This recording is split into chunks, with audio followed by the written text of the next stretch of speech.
This week, we destroy the fascist regime, level up our big-eared friends, refrain from making inappropriate ball jokes, go where no man has gone before, and discuss the relationship between technology and board games. This and much more on this episode of Rolling Doubles Podcast.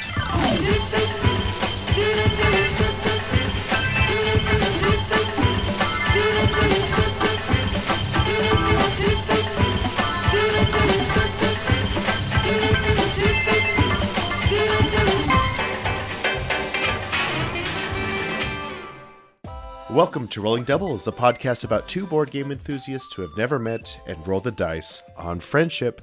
I'm Jacob. I don't know what to do with a newborn Russell. Uno, dos, tres, diez, Ryan Schneider. What's that from? Nothing. It's our 10th episode.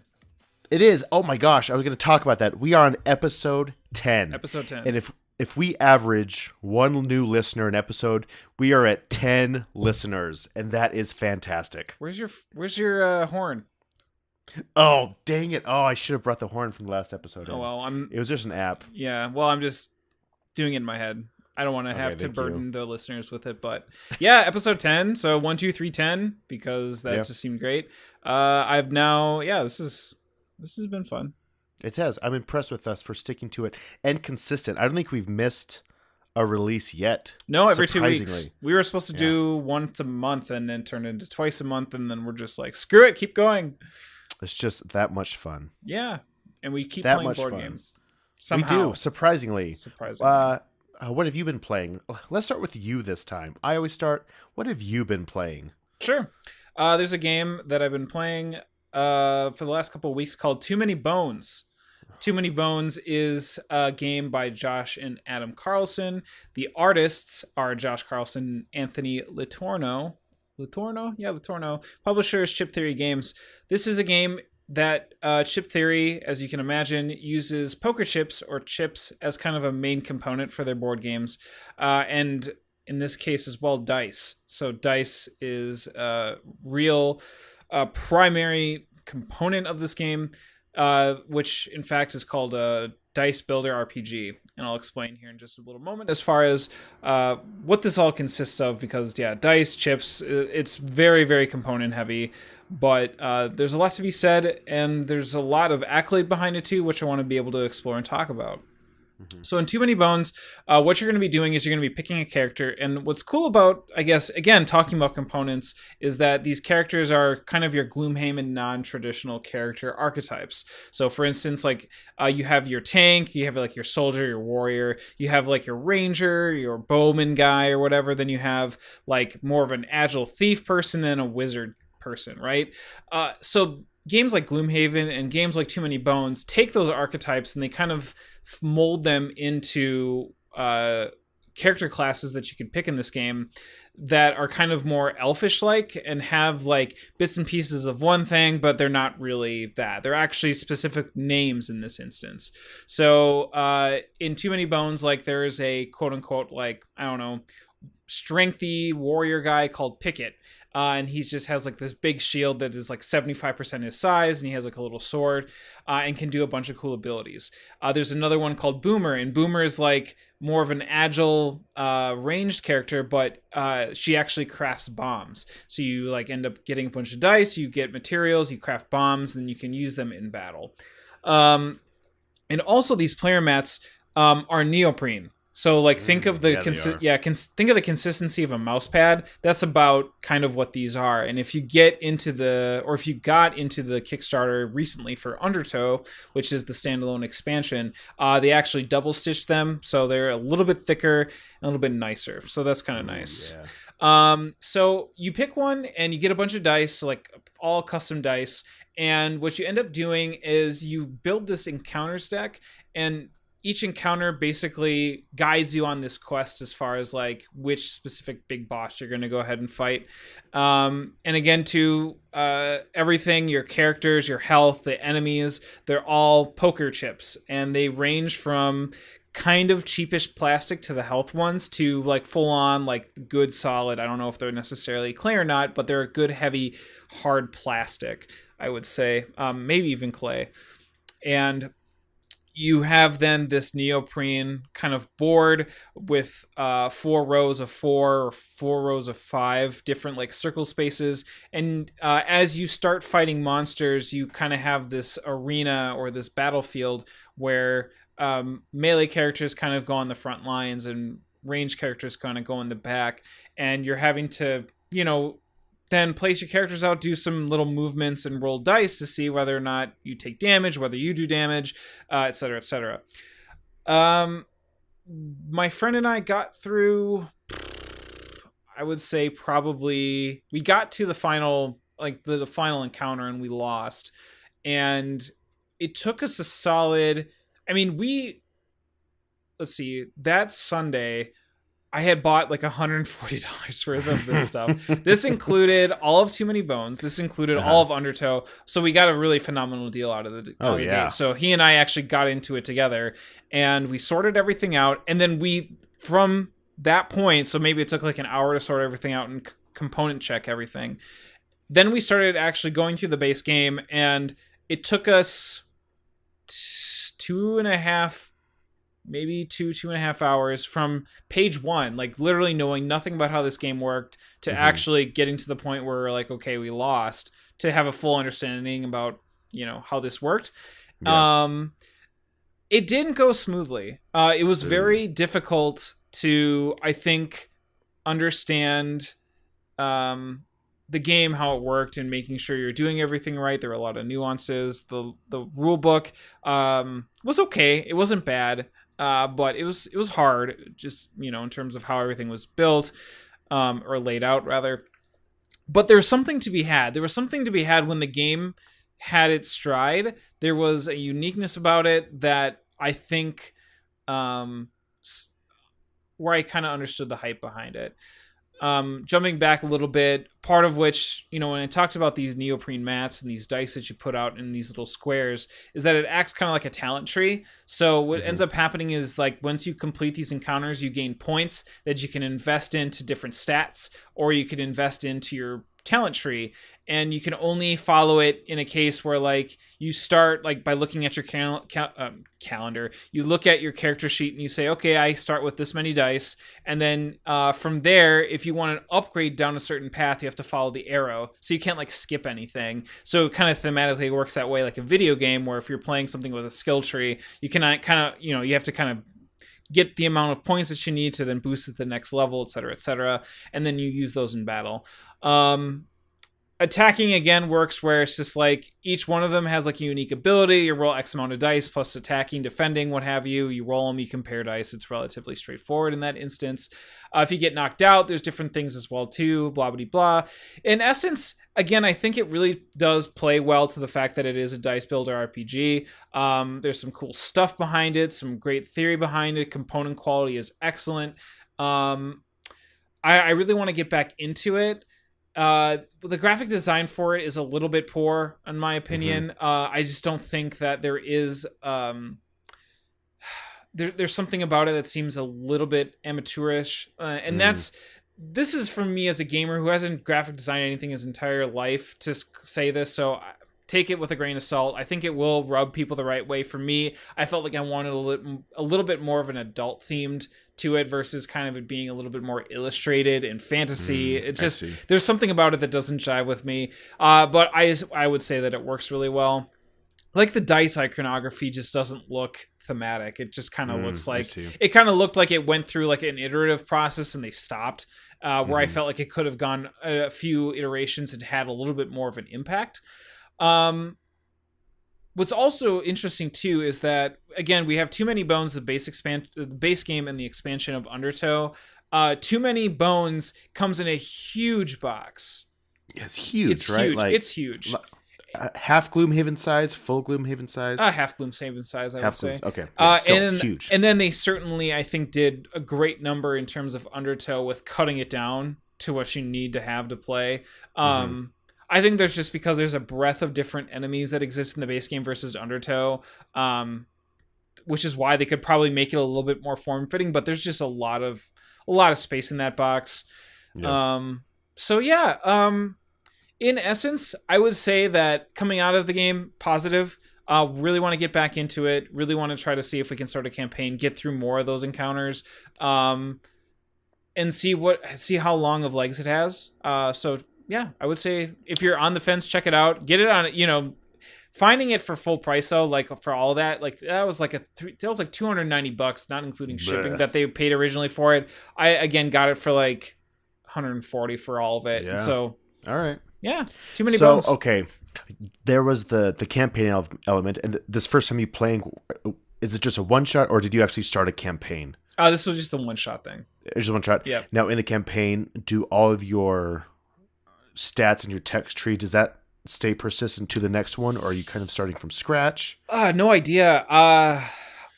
There was mention about a campaign. I don't know how that all flows through. We didn't get to that point. I think we just really wanted to see how the game functions mechanically, and really see what the hype was behind it, because it's like ranked 230-ish in Board Game Geek right now. It's really high up there. Well, that's quick. So I really wanted to understand, like, how does, this game has some accolade behind it. Let's see what's behind it. So, yeah. So on the one shot, did you feel like you leveled up enough where you were fulfilled at the level you became by the end of it? Kind of. So as Boomer, I crafted grenade stuff, which meant that there were like these there was 3 different dice that refer to different components that you rolled and you picked up on the battlefield. And what you can do is when you roll them, you can basically equip them or have them locked, or you can just re-roll them for next time your turn comes up for a better value, or you can modify the roll, I would imagine, in certain cases. And then you would start spending those components to craft grenades, which are kind of the skills that you can spend your points on through every encounter that you pass, to get new ones. And those grenades, though, are like heavy hitting. Like when you get a grenade, like it does something really special, cool, and unique, and it like does some serious damage, versus it just being like a little piddly grenade that does something. So that, you do immediately kind of going in feeling like, okay, I'm crafting something that's going to make a huge impact. As far as the other player, I was really concentrated on my side. I can't really recall how my friend felt, because he played more of the melee class.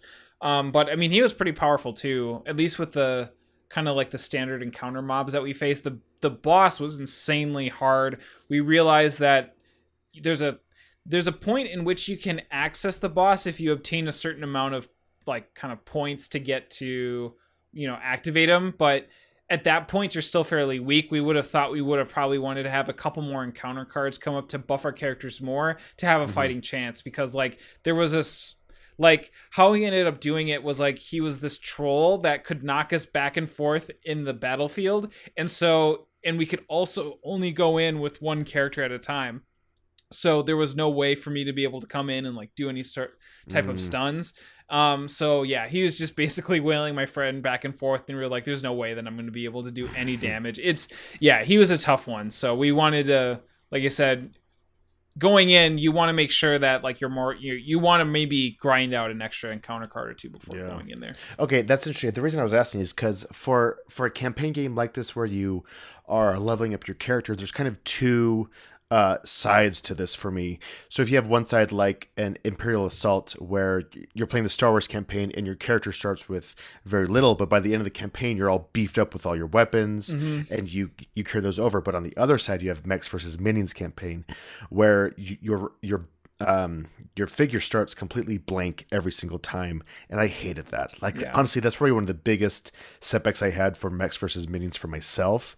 And so I'm just wondering how persistent the things are, because honestly, this game fascinates me, and I'm really interested in it. Yep. But I think with a campaign game like this, I just want to know if it's worth the investment. If you feel like you are gaining enough items and being strong enough at the beginning of your next session, and you feel like you are actually becoming stronger as it goes. Sure. So I'll be interested to see how that works as a campaign. Yeah, indeed. To be honest with you, thinking about this now, I think it is meant to kind of be like you have to choose a certain monster to fight. You could probably do it like you could maybe set up this, and this and have some sort of carryover system, but it really kind of felt like it was encapsulated in a one game session, because like at some point in time, like through the skill tree that you end up having, like it does, like if you have everything out, I think you might be a little bit OP. So it does choose you to pick and choose which tree you want to go in, and you maybe want to choose that based upon which boss you're fighting, because you can see everything what that boss does, or at least kind of what you're expected to do to fight him or her, what have you. And that's kind of what makes you pick and choose. So it's fairly, I think, easy to, in a campaign game, to probably fill out your board in that case. So I would say in that instance, you're looking at more of an isolated experience versus a carryover experience, I would say. I see.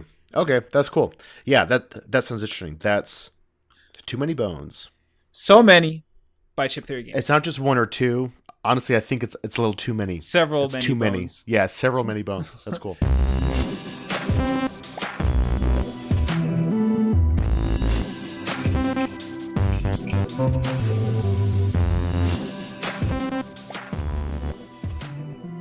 Okay, so I finally played a game that I didn't think I would ever play.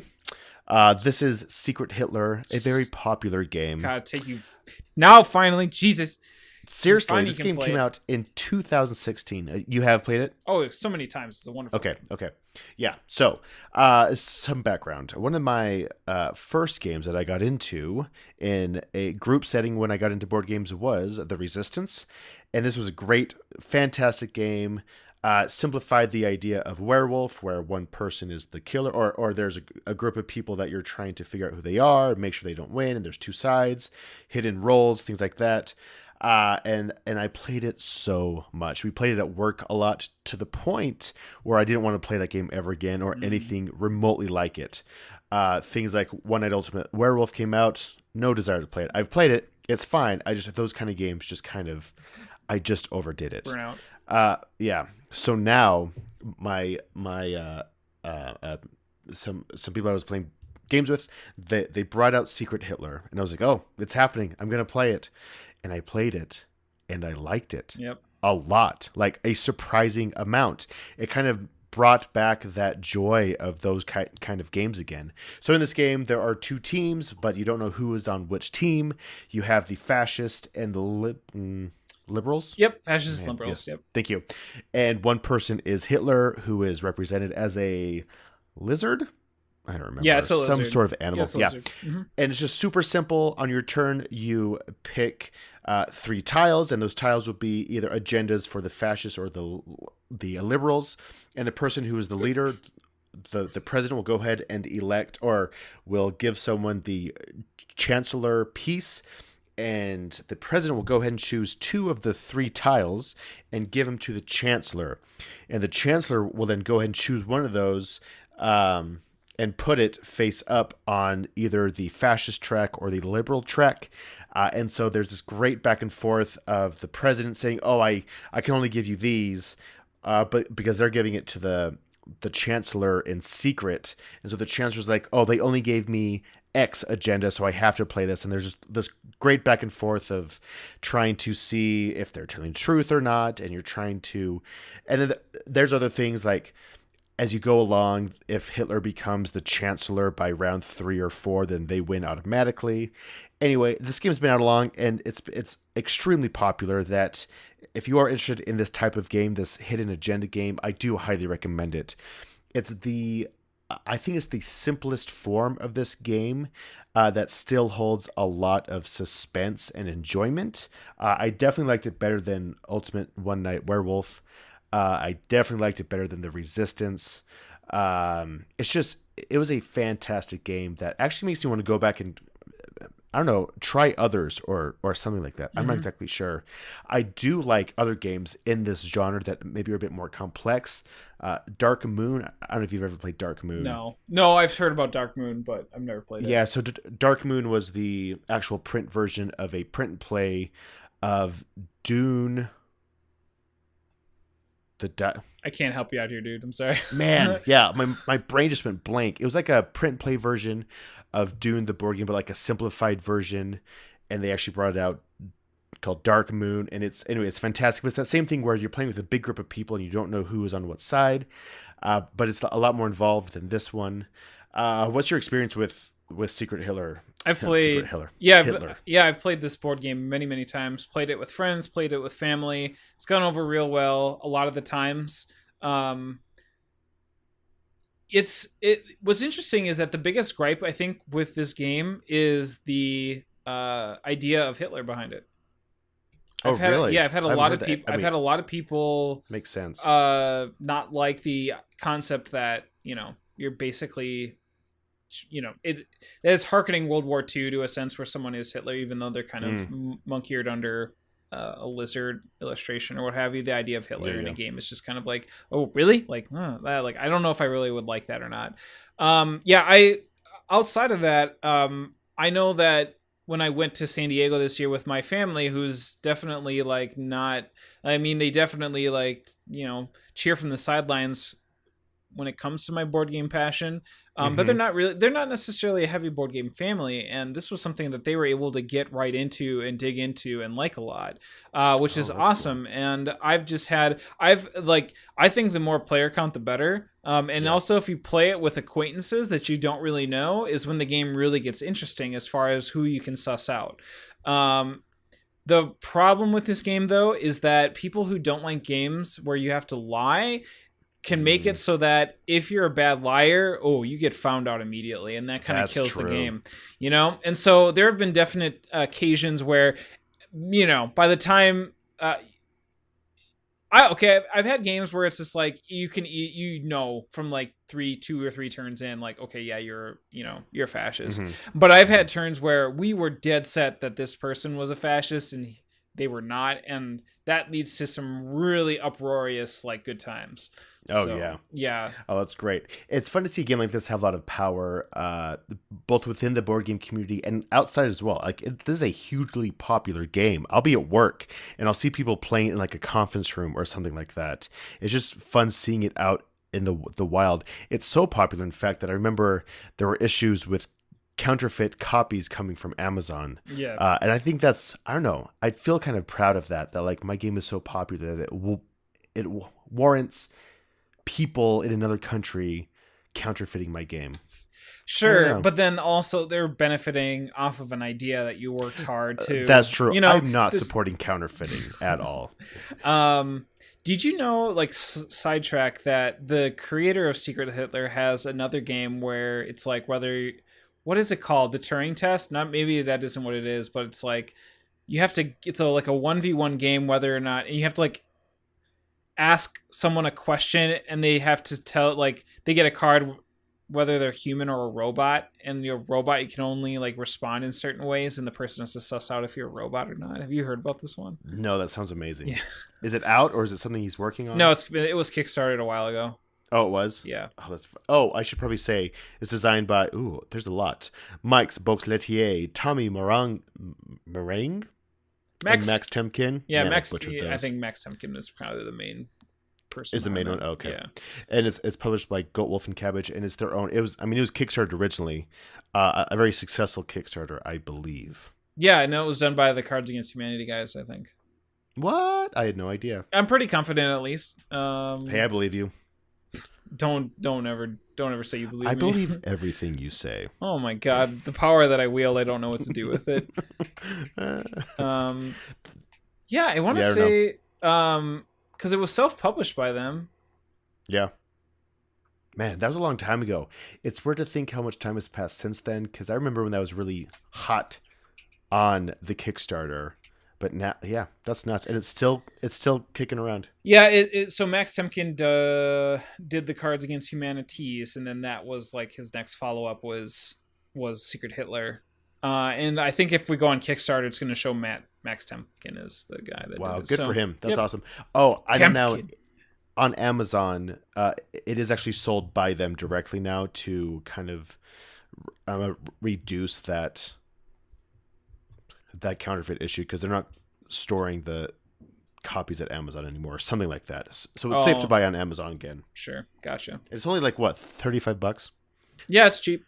Yeah, it's cheap. That's awesome. That is Secret Hitler, a game I finally played after many, many years.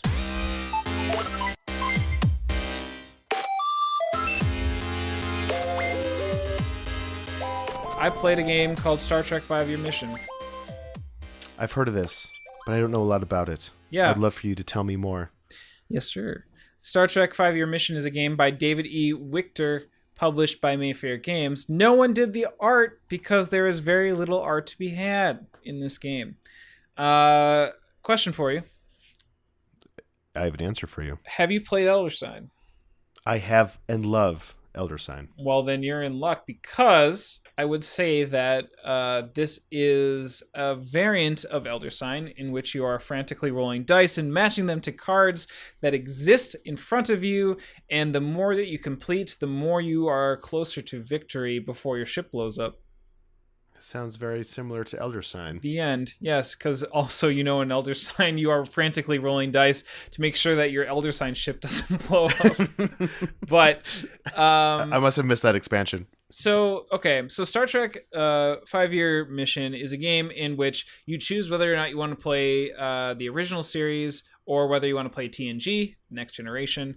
So you kind of, decide and have like a 2-hour long discussion as far as like why one is the other, depending on your group and how furious you want to get mad at anybody if you have discussion like those. But for us, it was easy to say TNG is probably the more superior series out of the original series, so that is where we decided to go.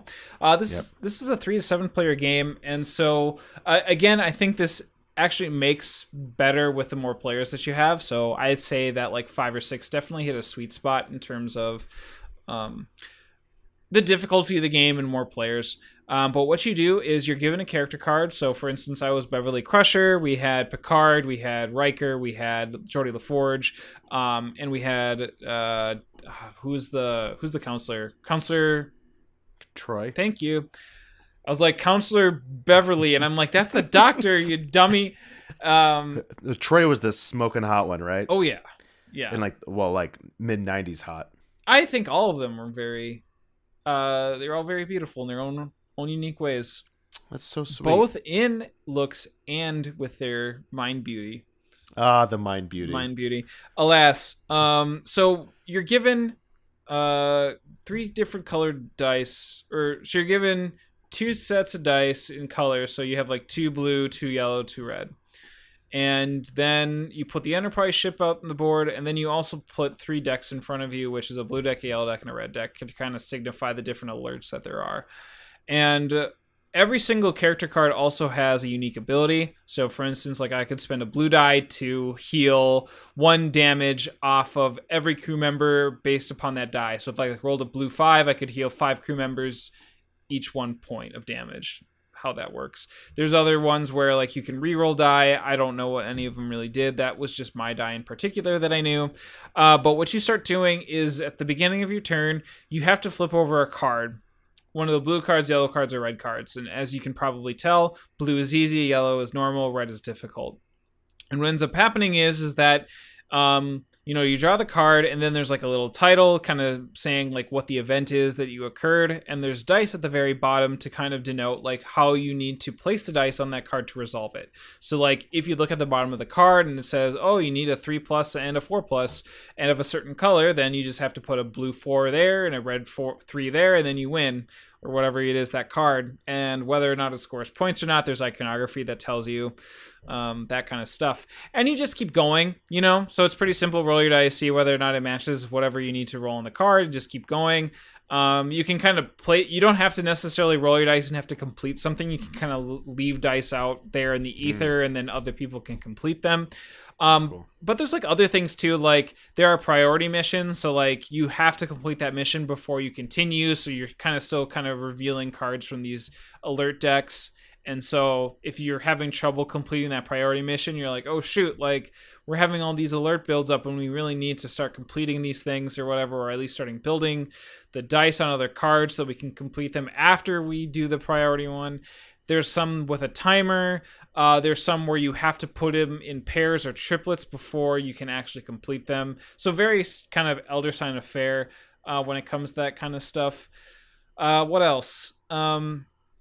As you end up taking more alerts, if you ever have more than 4 alerts of one color, you have to discard the topmost alert, and it deals a damage to your ship. You can heal your ship by rolling a certain, I think it's like a red die above like a 4 or 5, and you can heal damage from your ship. The board, there's one where like there's a card that's flipped up that prevents anybody from talking, so you have to like complete that card, and then you Oh, can't talk to no. anybody else. So it's just kind of like all this frantic Uh-huh. pointing and stuff. Um, As in, like, the comms are down in the ship or something? yeah, it's like communicated, like a All communication right. shortage or what have you. That's fine, I So guess. yeah, it's a really simple pick up and play game. I think anybody that enjoys board games and like the Venn diagram of like, do you enjoy board games? Do you enjoy TNG? Like, hey, Hmm. this you might fit into this small Venn diagram Here's a category game. that you might Yeah. like. It was fine. Like, it didn't necessarily blow me away because it's like, oh, it's Elder Sign. Okay, great. Like, you go and play it. Yeah. And it was totally serviceable. We won. So definitely not as hard as Elder Sign. Elder Sign's so hard. Do you like Elder Sign? I do. Yep, I like Elder Okay, Sign. okay. Yep, All it's right. fun. I mean, if you had to choose one, which one would you want? Oh, Elder Sign. Okay, all right. Yeah, Elder Sign. I like Elder Sign a lot. Now, have you played like the original simplified? What's it called? Hold on. War, Age of War. No, I haven't played Age of War. Hold on. I think that's what. Is that what it's called? Do you know what I'm talking about? Nope. Hold on. So I'm watching him stand up. He's going through his closet. He's now found it. He's sitting back down, putting back his headphones. And what? yeah. Hi, what's going on? Hey, how's it going? So, Age of War. I've seen that. Yeah. Yeah, small box game, like the size of a small fist, maybe medium-sized fist. I see. Reiner Knizia, early game. I think this is Okay. themed differently than the Hold original. up for a second. All right, let's make a fist. Oh, okay. It's like a fist and a half of my fist. Because I'm gonna say your idea of a medium fist is like way I don't different think- from mine. I don't think fist is a good term of It's of a measurement of scale. It's a small box. Let's just put it that way. It's like a small deck one. of cards and a half. No, it's not good either.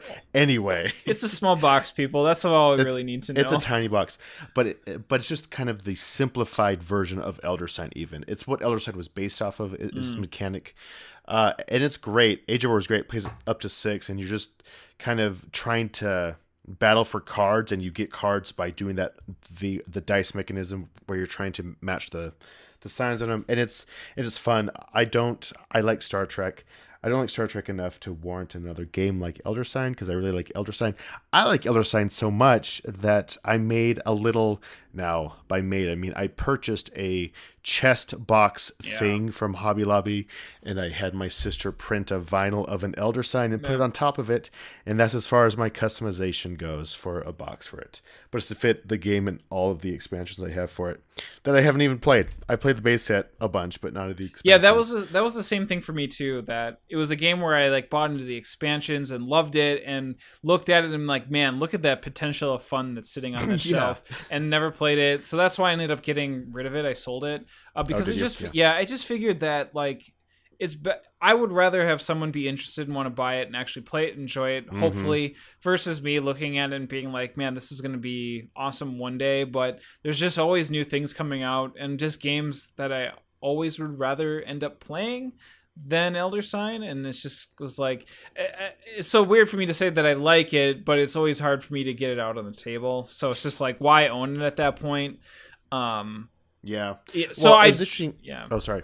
I was just gonna say, like, it's just more like I admire it versus I admire it more than I guess I want to play it, because I've played it so much on the app and in person that now that I've played it and liked it, I can always like look back and be like, oh man, that was such a good time. But I never want to ever go back and like relive it, if that ever makes any sense. Yeah, I feel like that describes a lot of my feelings towards a lot of my games. Yep. I like the idea of of a specific game, let's say, but not enough to actually go play it. That's really interesting. Right? One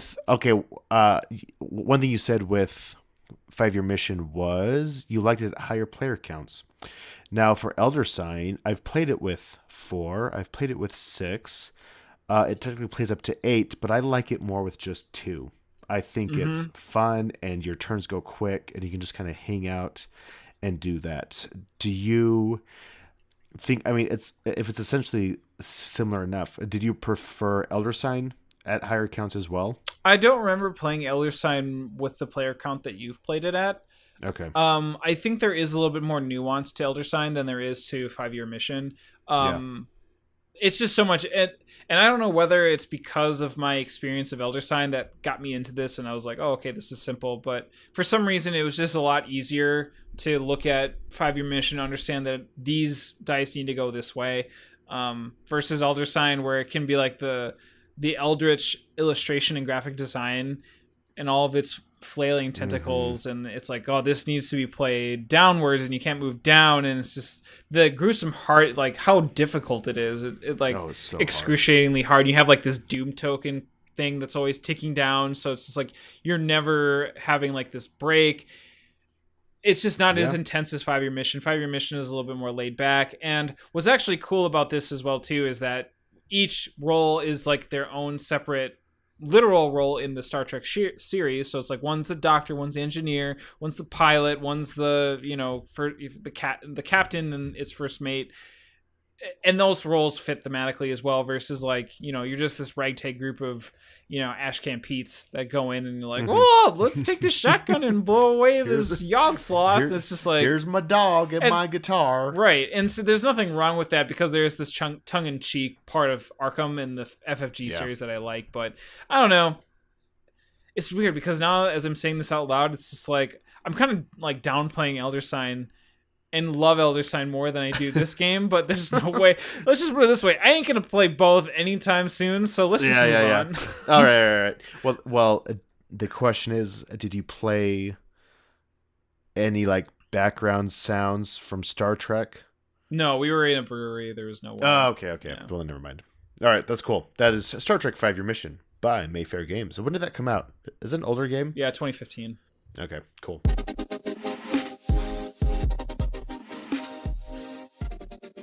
I played another game. So I played my games with my family on my wife's side, and that's who I played Secret Hitler with. That same night, we played another game I had actually never heard of, and this is from Blue Orange Games. This is called Dr. Eureka. It was from 2015, designed by Robert Frege. I don't know where that accent came from because I have no idea where he's from. Italian, but, obviously. Anyway, obviously, yeah. Obviously. But this is a great game. I'll say that I enjoyed it. But what it was, it's half puzzle, quasi dexterity. I don't know if that was intentional, but it was with my version of me playing it. And it's a family game. So this is a super light game that you just kind of break out, and it's really easy to teach. But what it is everyone has 3 beakers. And each beaker starts off each round with 2 colored balls in each beaker. I don't remember what the colors were. Let's say they are blue, green, and orange. But that's probably not accurate. There's a small deck of square cards. Not a small deck, a normal size deck. I'd say like a fist and a half size of deck. I'm just kidding. Oh my God. I'm done. You're done. Done. Put a fork in me. These cards are face down, and at each round, someone takes the top card and flips it over. And now this is the puzzle that everyone is trying to solve at the exact same time. And the puzzle, the card will show 3 beakers, but the balls will be in a different order and different numbers in each beaker. And so let's say the leftmost beaker has 4 balls, 2 blues and 2 green, and the other 2 beakers have 1 blue and 1 blue in each, or something like that. And so what you're trying to do without dumping any of the balls out of the beaker is you're trying, or touching any of them, you're taking each beakers and dumping the balls into each beaker, trying to get the same configuration. Mm-hmm. And so it's just super fascinating to see how you're doing this. I was terrible at it. The reason I say that is quasi dexterity is because I was dropping, like they were spilling out onto the table and bouncing off the table, and that's taking time away from me from solving it right. Because the beakers are small, mm-hmm. But they're like just big enough to hold the balls themselves, and so and you're just trying to pour beakers into each other. And so it's super clever because and then the first person who solves that card puzzle will say Eureka, and then they get the card, and you can just play to X amount of points or whatever. Mm-hmm. But this was such a fantastic little family game. My 6-year-old absolutely loved it, and Yeah. was surprisingly good at it. Not that I think my kid is dumb all the time, but he actually liked it. So I went and I actually bought it, and it'll be our family game for Christmas or something like that. Because here's the thing: the game right now, I just checked just before starting this recording, $11 on Amazon. Right. It's super cheap. It's super cheap, but the production quality is fantastic. It plays up to 4 players, and each player has 3 beakers, and these are good plastic beakers, and it comes with the balls and everything. It's just an amazing value for such an easy, light family game. I highly recommend it. I was terrible at it. Now, is this new to you? Have you heard of it? Honestly, I had never heard of it before playing it a week ago. Yeah, there was a when I looked it up on BGG, I actually remember seeing this and like probably in a passing review that Dice Tower did or something, because Dice Tower does a lot of those family reviews. So when I saw the cover art, I immediately was like, oh yeah, it's that game. And then seeing the components in terms of the different colored balls and everything like that. Yeah, again, no real interest on my side. I think it goes great with your family, with the small kids. On a scale of 1 to 10, how much of a scientist did you feel like when you were like mixing the test tubes together? Like, it's a surprising amount of theme in here, because you have these beakers and like you're pouring liquids into each other. Now it's not liquids, but you still kind of feel like that. And it's just, I don't know, it's cute. It's the same thing though. I would never break this out with my game group, right? During the week, but for a quick game to play out with family, we were done eating dinner and he just broke this out. I think just after we were playing The Mind as well. It was great. I think there's a newer version of that they brought out called Dr. Beaker. I've not heard of Dr. Beaker. Yeah, it's by the same people. I think Blue Orange did that too, and I think it's similar concepts. I know nothing about it, but that has beakers, and they're bigger, and you're making patterns on the bottom. Like, I think it's like a 3x3 grid or something like that, rather than just, it's more horizontal puzzle than vertical puzzle. Sure. I guess I could say. Got it. Yeah, it's fun. I recommend it for families. It's just a fun activity. It can make you either feel really smart or really dumb, or somewhere in the middle. I'm on the dumb side, but that's okay. That's Dr. Eureka. As long as, would your gameplay be enhanced if you were wearing a light lab coat? A white lab coat? Light lab coat. A white lab coat. Ooh, and put like bubbling sound effects in the background. Yep, and goggles. Wear the goggles, and then just start upgrading it to actual, like chemicals. So you're the first one. Yep. To like make a specific compound. Yeah, exactly. That's it. The first person to make an explosion with mixing the right chemicals wins. Yep. They lose a hand, but they win the game. Exactly. That was really stupid. Oh my gosh. It's episode 10. What do you people expect? I know, this is gold, par for the course.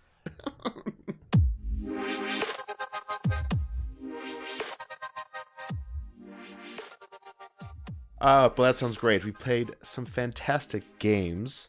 We've also been doing something a little different, you and I. We played a game together, but not a board game. We played Star Trek Bridge Crew on VR. Ooh, baby. It was one of the most fun evenings I've had in a long time. Yeah, it was a lot of fun. Fantastic. It was a lot of fun.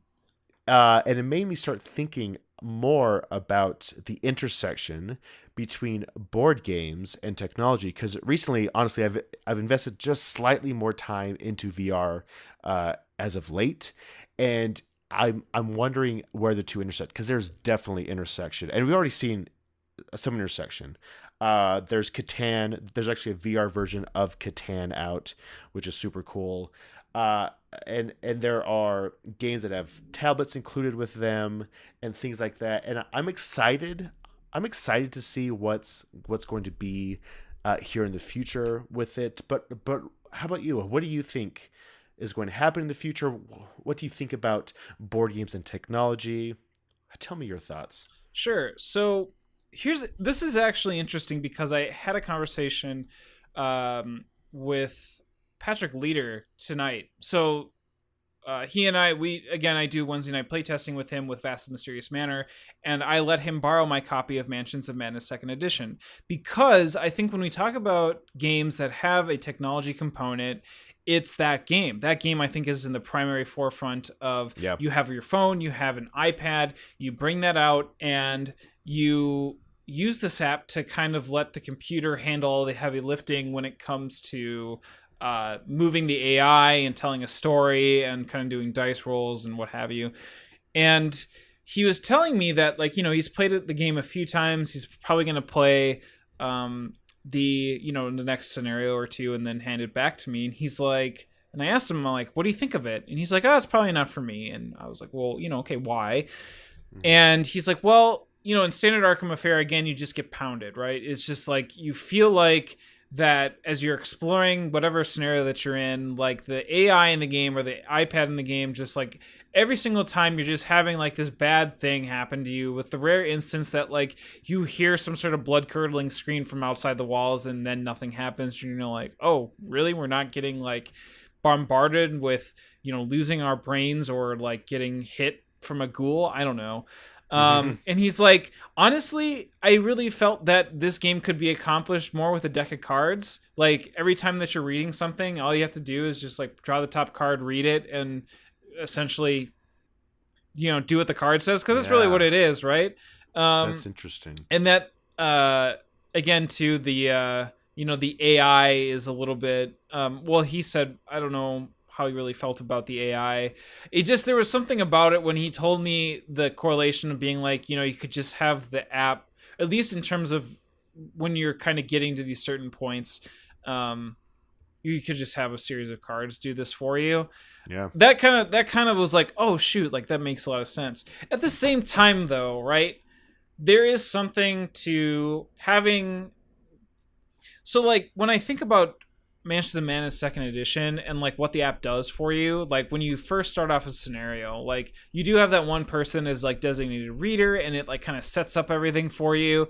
And this cool aspect that it does is that as it's explaining the room towards you, like like a GM or a DM, and you start placing tokens, like there's a hint token over here in this corner with the description of a nightstand and how it looks, and then there's a hint token over by this window, and you get a sense of where you are at this window, and then you have these different areas where the doors are, and the app kind of reveals to you on the screen, like you're putting down the different tiles, and again, it's like giving you this GM explanation, which I don't think you can do with cards, right? Yeah, that's true. So that's, I think, an offering that the app does well that I really can't, that I would like to argue for, is I think a lot of, I think, dull aspects or fiddly things that an app does well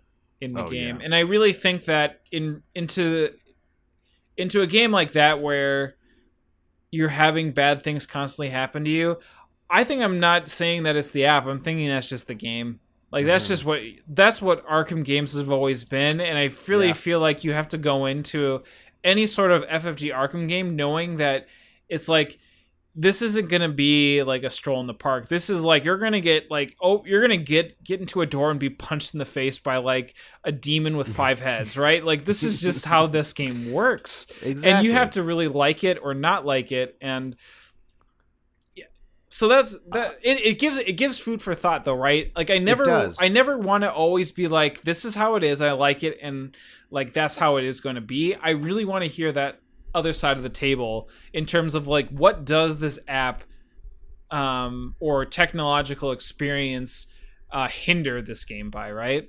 Yeah. And interestingly enough, what other game has come out that has really utilized application like phones? That's right? True. Like, I mean, what? I was gonna say, like, the last games I've heard of is Rising 5 and U-Boot. That's it. I haven't seen, I don't think, any other real game that brings the component of a phone in a Kickstarter mainstream that I don't go scouring Kickstarter by any means, but I really feel like those are the two that come out to mind that really are like, this is essential to your gameplay experience, while other ones I think are supplemental. So I think there's some interesting things going on with this as well. We have other ways that people are, or that publishers are bringing in technology into games as well. A couple I can think of off the top of my head is what Fantasy Flight is doing with both Keyforge and version 2 of X-Wing 2.0. Oh yeah, with the where yep. where the app is controlling the meta of the game, and I think that is fantastic. I don't really understand how it's actually involved in gameplay, if it even is in either of those. I haven't played either of them, but I think that's a very interesting way to utilize technology in a way that helps promote the game, but still kind of gives you that tabletop experience. I love that publishers are putting their games on devices and on computers. And I kept buying them for a long time thinking like, oh yeah, I'll totally play this. But I ended up never playing them. No. Like I have dozens of board games on my iPad that I just never touch. Right. I never do. And I don't know when I would play them. I don't know. Did that ever happen to you? Yeah. But I mean, there's been a time too where I played countless games of Carcassonne on my iPad.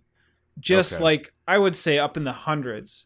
Because that game is like one of the most, like, I don't know if you played Carcassonne on the iPad. Oh yeah, it's fantastic. Oh, it's great. And the music behind it, like, I'll literally be playing it and I'll drop the iPad on my face if I'm laying in bed because like the music is like that's one of the games where I'll leave the music on because like doom doom doom boom doom doom doom. Like there's just like this acoustic guitar that is just so like relaxing, and that's exactly what that game is.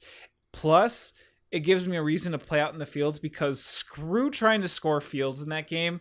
I am no good at it, and probably people that are Carcassonne, like, it's probably not hard, but when I was new to games and like trying to understand the concept of like, you know, field scoring, I was like, screw this. I'd never want, I was like, will you expect me to be some sort of smart man that knows how to score fields? In any case, like, that game, like, eventually it wore off. It was like, okay, I've had enough of Carcassonne and I'll be done with it. But like, you know, I bought like Small World. Never really, I played a few games of that, got into it. I know games like Burgle Bros, Asmodee Digital coming out with games like Scythe, Twilight Struggle, but that isn't an Asmodee Digital thing. But you're right. Like, there is this kind of weirdness of like, great, you know, like, I'm going to have the score and all, again, like the weird little rules and things that are missing being taken care of by an app. But then there's some of the magic that goes away with it too. It's true. It's this weird balance. Now, I am excited for the potential. I think there's a lot of potential. I think as we see... okay, now, not even necessarily VR. I think VR has potential, but adaptation is way too low for that to really become great in the board game community. I think augmented reality, as that gets better and better, will actually make a better experience. Okay, I'll back up. This is what I want. So I have some friends that live on the other side of the country. Before they moved there, we all lived next to each other, and we all played board games all the time. That's like what our friendship was based on. Originally, it was playing Settlers and Carcassonne, those types of games, and then I forced all these other games on them over the years. But I would love to play games with them again in that setting where it feels like we're actually there. Now, I know we can play online together and maybe do like a video call or something like that, but it's just not the same. But that's where AR comes in, augmented reality, where you can see each other around a table, you can interact with the board itself, and just kind of have that same experience. That's what I'm excited for. There's a new Oculus Rift that was announced. The Oculus Quest. Thank you. The Quest, where it's just a completely self-contained VR experience, almost like a console.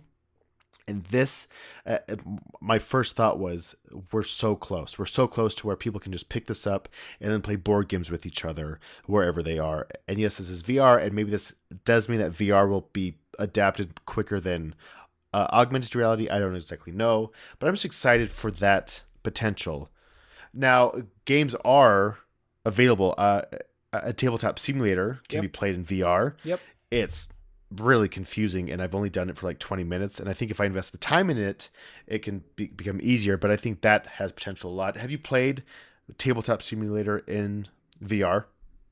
No, not in VR. In fact, I'm kind of a naysayer about it. I think it's too much of a gimmick. Now, Yeah. there is that idea of whether or not you have people that in the extreme niche that you have people with, like, let's say you and 3 other people, high-end $2,000 PCs with the HTC Vive, right? Or Right. even the Oculus, it's even cheaper. But I mean, that financial commitment, it can theoretically be done. But when you have a mouse and keyboard, there is an easiness to it, which with a knowledgeable person, or just the time and effort, there is a little bit more flexibility that you can do. Because I think it'd be awesome to pop in for 15 minutes and flip the table and like pick up pieces and put them down and stuff like that. But in the end, I think it's a little bit more. I think it's a little bit of a gimmick. I don't think it really works. And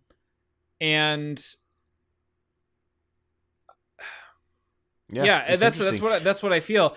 And in a sense too, like, you know, we are there with role-playing games, right? Like there's a thriving community behind Roll20 and different online applications that use places like Google Hangout or even proprietary to get people on web cameras and host D&D sessions without having to leave the house.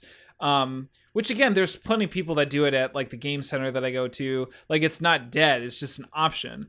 I would say that your ability to want to be able to have that in a board game form is certainly there.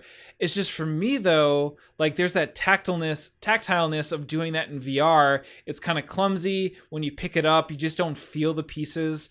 And then like having to flip things over, like, it'll get there, but it just, like, I will always think in the back of my head, I could always be doing this in person.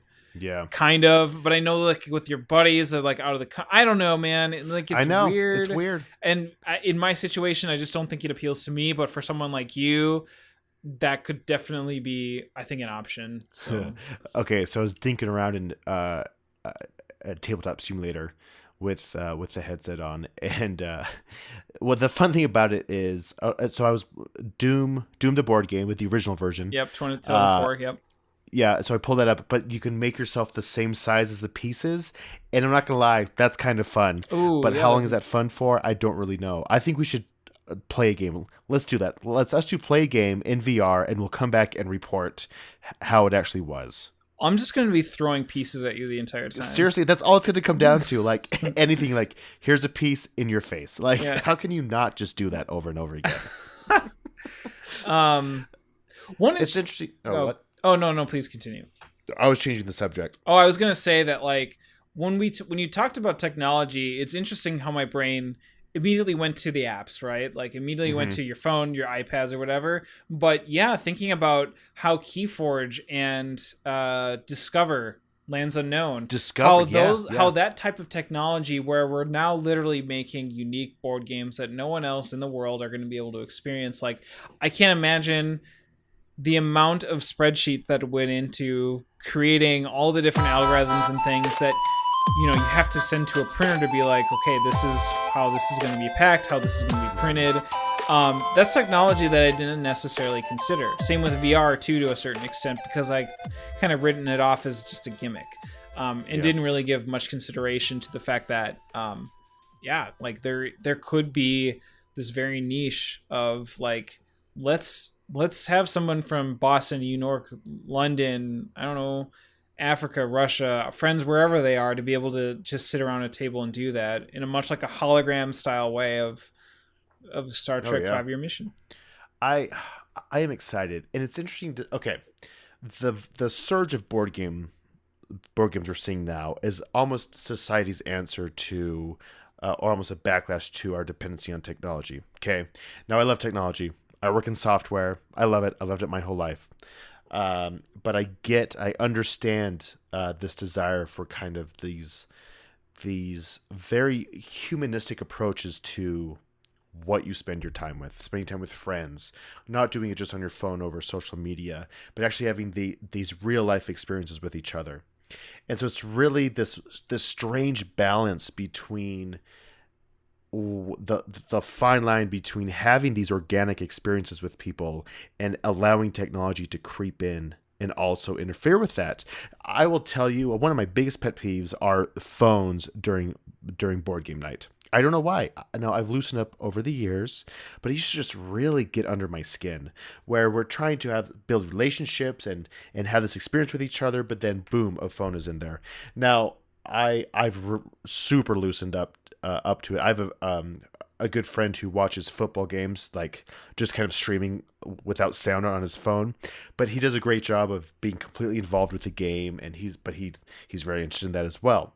So there definitely is balance. But if I'm explaining rules and you're on your phone, I don't know. I'm just getting hot here just thinking about that. Hot. I have to calm down. Anyway, I'm just very interested to see where we find the middle ground, where we find that intersection of board games and technology, and what people will adapt and what people will like. I don't know what it is. I don't know the answer. People sure are trying, though. They sure are trying. Do you remember that game? It was kickstarted maybe 4 years ago. It was a board, giant miniatures. You're just talking about every CMON game, dude. Okay, hold on. But it came with a pen, and you would touch like the base of the miniature. This is the thing. This is probably like some sort of trivia question from like a trivia night. I do know what that game is. You know why? Because it's on clearance everywhere. Exactly. It's called Golem Arcana. Golem Arcana. Yeah. Wow, good job, man. Right? Okay, yeah. But here's the thing with that. And now this was the production was unbelievable. It was a crazy expensive game. But all you did, the pieces were there on the board, and they had their tablet, and they tapped something like the miniature and where they needed to go, and the app told them what to do. But it was not the right solution. Hence, the clearance everywhere you see still. Did you ever play it or see anyone play it? No. It was just so expensive. Yeah, it was really expensive. I don't know how much you can get it for now, but it's so defunct in things. Do you think? How would you want to see a game use the iPad or phone in a similar function? Like how in a modern day board game, how would you want to see an app implemented in a game? Or are you looking at it more as far as in a way like Keyforge? Like how far can technology take us in bringing us new experiences that are still analog? Or are you looking at maybe what technology can do to enhance, get that hybrid analog digital feeling akin to Mansions, I guess, which I keep going back to, but again, that's always what it is. Like what's your end game for that? Or do you think that we had a fad in that instance, right? That's true. I mean, have we peaked already with Mansions of Madness? Maybe. Right. I wonder. I like The Alchemist. I think that did it great, because that wasn't all it did was compute the end formula, right? It wasn't like a huge part of the game. It could be replaced by another component in the box itself. I liked that, but it was so minimal. I do want to try the Imperial Assault app. But it's the same thing. It's the same thing as Mansions of Madness, where it's just kind of telling you what the pieces do, right?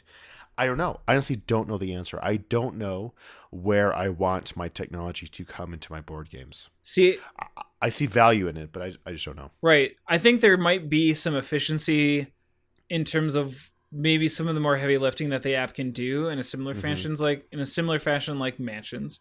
I don't know how much more it's going to get than that, because what I think is going to happen is we'll be more efficient with that type of storytelling app. But I think Asmodee Digital is just basically saying, screw it. Let's not try to enhance it. Let's just take the board game and make it just straight up digital. Yeah, and I wonder if that's where it is. I wonder if that's where the power comes in. I could easily play that with my friends across the country, right? If we all are on the same app. Yeah, so you're gonna boot up Steam, get a game of Terraforming Mars going. Terraforming Arms. Oh my god. Ah, yes. Terraforming Mars, and just let the game be set up. Let it do all the dealing, the calculation of the scores, whether or not you can do a thing, so you never have to refer to a rule book. Like, boom. I mean, you have that, and you have that with big Euro games like that. It's true. Because you pay like 15-20 bucks for a game that will do that for you versus Tabletop Simulator where it's quote unquote maybe free. That's actually a little bit gray, I think, for me, as far as some games that users are just uploading every little art. I mean, it's a tremendous amount of work, but Yeah. it's weird because I don't think enough people play it to have it warrant being a concern for companies. But at the same time, it's like, holy crap, there's like this, like, you could theoretically play like the most deluxe version of Rising Sun on your PC if you really, really, really wanted to. Oh, yeah. It's nuts. So, Well, that's interesting. Like I said, I know the answer. I'm excited to see where it's going, if there is anywhere else that it is going. Because seriously, since Mansions, which is what, 2 years old now? 2 or 3, yeah. 3? Yeah, 2 or 3. There's nothing of note, I think, that has followed suit. U-boot, and I think only with U-boot is the the idea that you can look through a periscope. That's true. Right? That's so true. you just have some guy going, like, swiveling his chair going, "Wee, look at me." More like, yeah. Exactly. Yeah, that's true. I do want to try Detective. I think that's interesting. Oh yeah, that one is That more storytelling. Yeah. That is actually really cool. That is because, yeah, my wife and I played the first the first case, and we got like 3 out of 40 points. We were terrible detectives. But was it fun? Yeah, it was fun. And the reason why I hesitated is because like there is a there was a lot. Like, I felt like I needed a whiteboard to like, do like the diagram where you like have Mr. Criminal and then you have it circled, and then you have like all these little spokes coming out of him in terms of like what he's connected to. And like when you do it on a pen and paper, you're kind of like, this isn't as epic. Like, I really but I might be just that, like, not greedy, but just too vain, right? Like, I need to have I get it. Take it to 11 when it comes to that kind of stuff. But it does a really great job in terms of like you're inputting this stuff, and like you have like these codes to crack, and like, you're inputting this stuff, and you're actually having to search the internet on very specific key words that it gives you to look at certain articles to see like what it means and stuff. Yeah, a really great example of technology today that we omitted until now. Great example.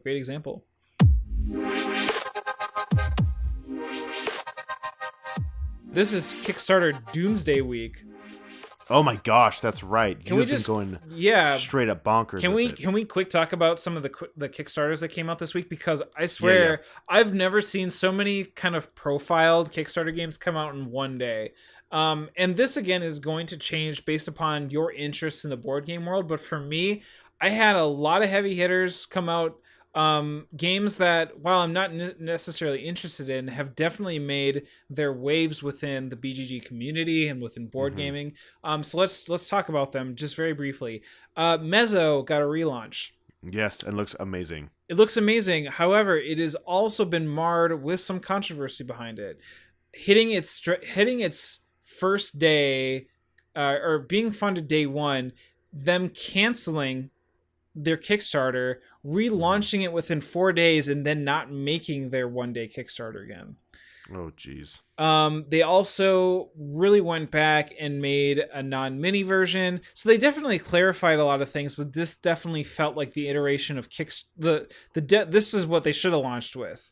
Yeah. Right? So I definitely think they lost out on some capital or some Kickstarter goals or gains based upon that little bit of a bumble.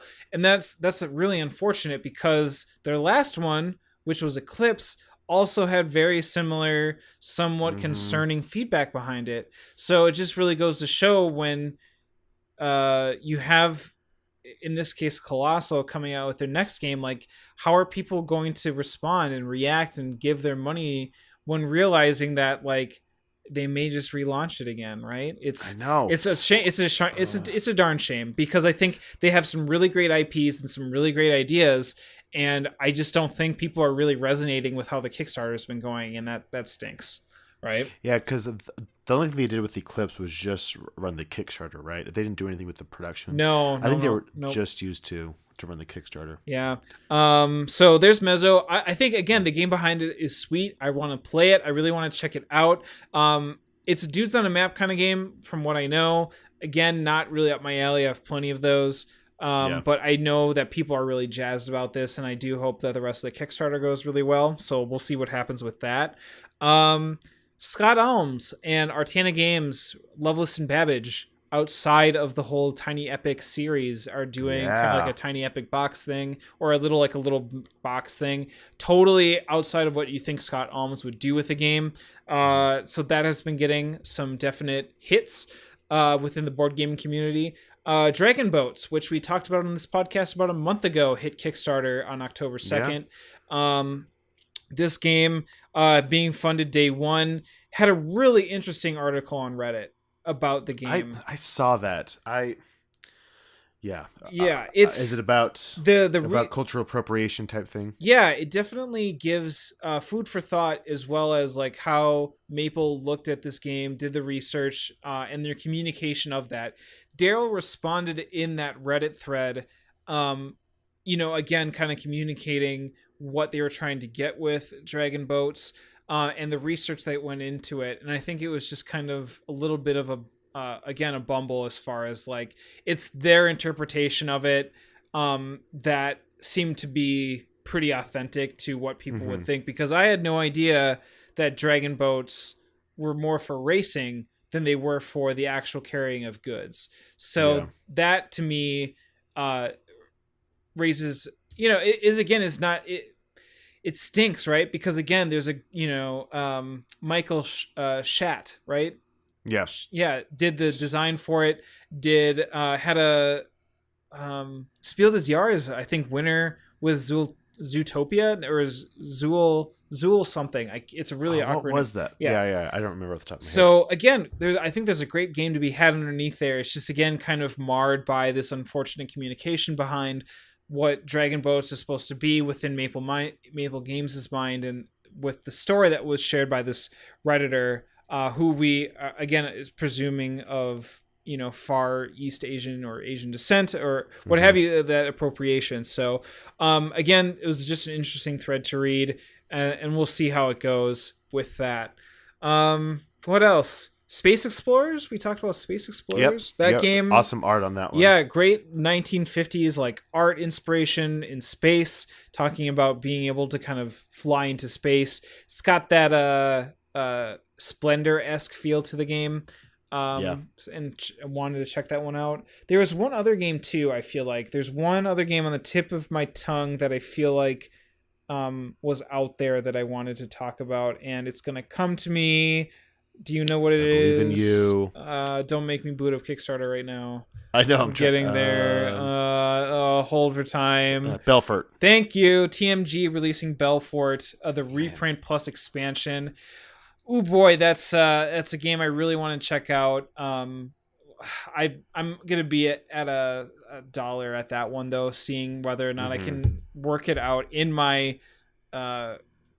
budget to see if I can get that game. But at this point, like, TMG is just one of those games and one of those producers that are just like, anything they come out with, I just love what they do with their games. They do a great job. Yeah, so I'm just really excited with that one. And that was all in the second. Like, that's crazy. Like, to have all that type of competition going. Like, and majority of them did get funded within one day. So, like, Kickstarter is going strong. It is going strong. I'm still having a hard time finding anything that I want to back of interest. I get the draw for a lot of these, but I feel like they are not filling holes in my collection. Sure. I feel like that I have things that are similar enough. Like just recently, The Ancient World, this new edition of that from Ryan Lockett, that came out, and I was, man, if it was maybe a year ago, I would have backed it in a heartbeat. Yeah. But I have the second edition of City of Iron, and I feel like they're similar enough where I'm not even playing that one enough. Then why do I want to get something that's closer to that? I don't know. And that was a weird brain exercise for me to go through, because I'm trying to think, like, who am I now? Who am I? I don't know. Well, it's Who not. am I? It's. I don't think it necessarily is like an existential crisis as far as who you are as a Yeah, that's board true. gamer. I think it's you being, I think an informed, veteran buyer of these things and realizing Yeah. that. I think, in a majority case, what will eventually be delivered is what you will expect. I Mm-hmm. think it'll be fun. It's just that lasting power, right? Yeah. Of whether or not it's going to be something that I'm going to play and it's going to hit the table a lot, or coming to this realization and being like, this looks awesome, but how does this fit with, Yeah. what I want to play with, and and the crowd that you're in and how it's going to react, because you do end up kind of figuring out, Billy likes area control and Sally likes worker placement, and Oh, I'm not playing with Sally anymore. She's terrible. hey man, Sally is fine. No, Sally's it's true though. Like, yeah.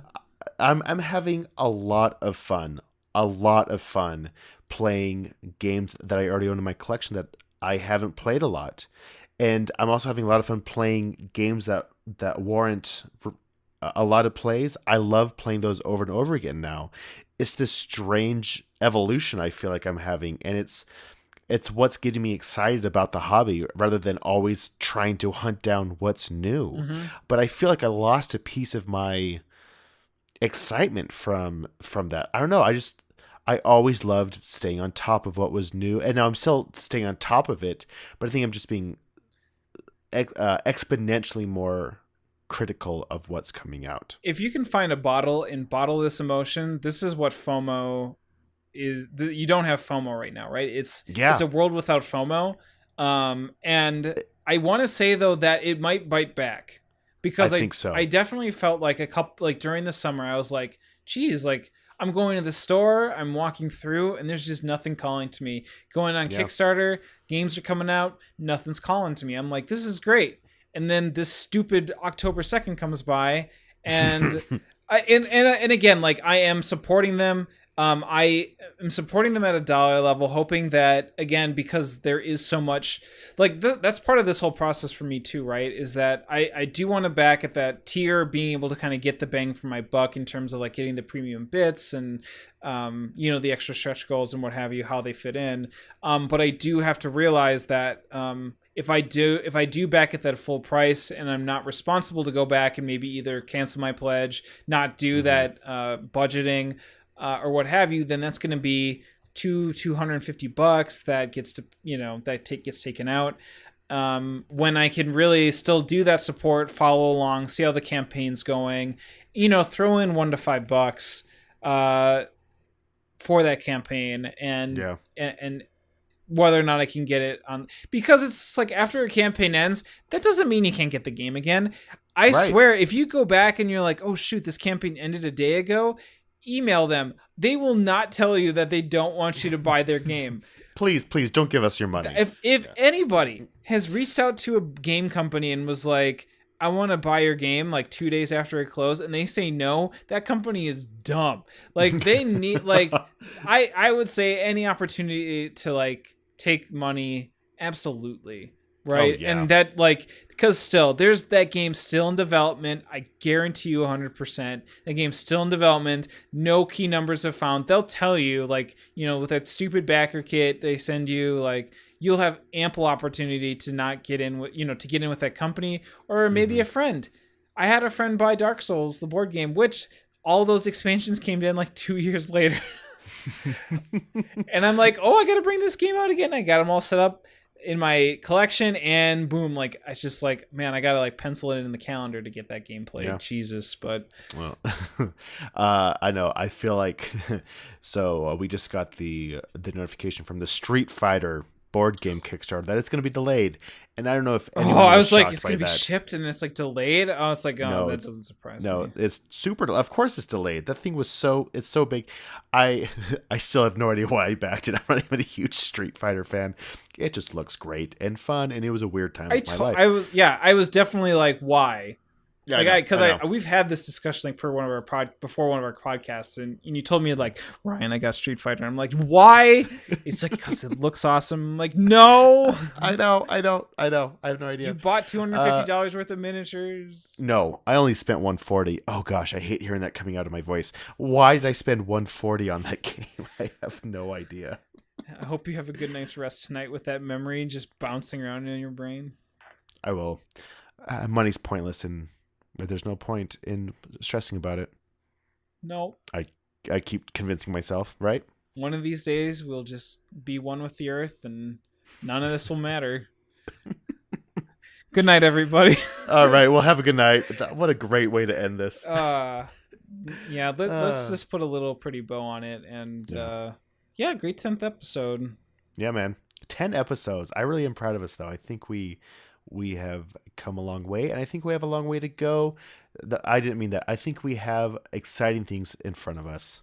What those are, I don't know. You're just We're making this up as we go. Yeah, you're gonna just have to start piling through those games that you need to play, or start buying more. Otherwise, we're just gonna be talking about Root from here until however Gosh long. dang, that game is so good. No, that's the thing. That's what's fun here is like I like talking about games that aren't the new hotness, that games that still deserve to be played and talked about and discussed, which is the same thing as talking about anyway. Well, it's fun. So you know what's really interesting too about the board game community? Like the video game community, it's, you know, Assassin's Creed Odyssey comes out, all the reviews from the embargo date come out, bam, it comes, it's one and done, it's over.